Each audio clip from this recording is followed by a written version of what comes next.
วิธีเปลี่ยนหลอดภาพโปรเจคเตอร์เอเซอร์นะครับ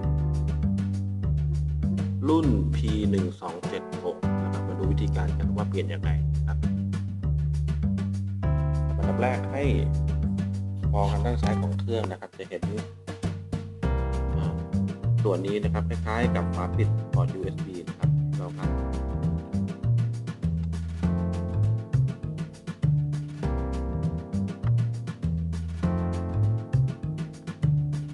เราจะเห็นน็อตนะครับที่เราขัดนะครับ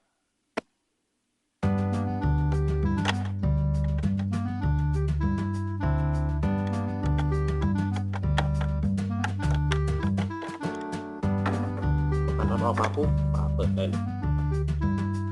ไม่ต้องไปแกะน็อตตัวครับแค่นี้นะครับเราก็ถอดฝาออกฝาตัวนี้ไม่ต้องถอดก็ได้นะครับให้เราขันน็อตตัวนี้กับตัวนี้นะครับเราจะสามารถดึงออกได้เลย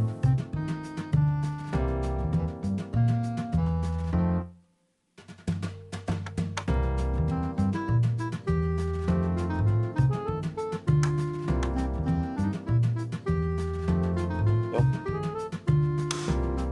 นี่แหละดึงขึ้นนะครับก็ดึงขึ้นเลย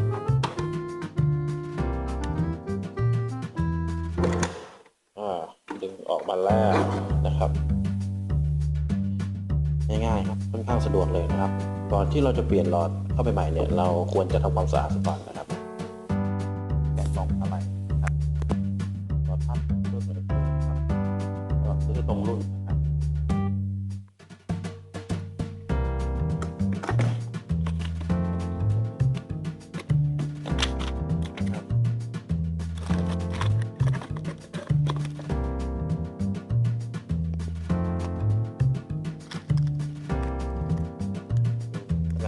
เทียบตรงกันหรือเปล่าตรงกันเป๊ะครับทุกรุ่นพยายามอย่าไปใช้มือจับโดนในส่วนของหลอดนะครับใช้มือจับในส่วนของส่วนที่เขาแบบมาให้จับนะครับเพื่อป้องกันไฟฟ้าสถิตจากตัวเราเนี่ยมันเสียหายต่ออุปกรณ์นะครับสายตา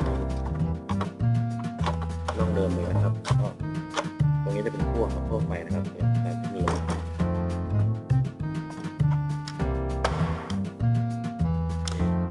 เก็บตัวล็อกให้ดีนะครับ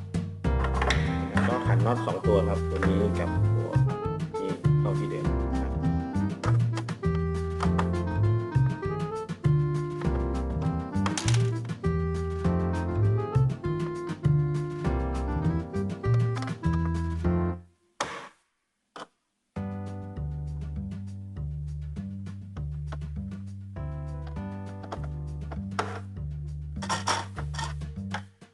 แน่นนะครับเมื่อขันได้เสร็จก็ทำการปิดฝาตัวนี้นะครับปุ๊บเข้าไปนะครับ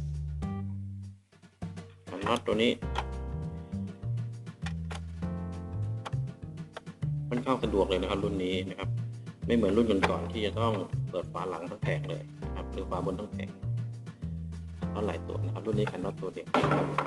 ก็ปิดไปเลยตัวนี้มีที่ปิดให้พร้อมเลยนะครับแล้วก็ทำการทดสอบนะครับจะเปลี่ยนหลอดใหม่นะครับก็ใช้งานได้สดใสเหมือนเดิมนะครับข้อสำคัญนะครับเมื่อเปลี่ยนหลอดใหม่แล้วเราต้องรีเซ็ตชั่วโมงของหลอดด้วยนะครับก็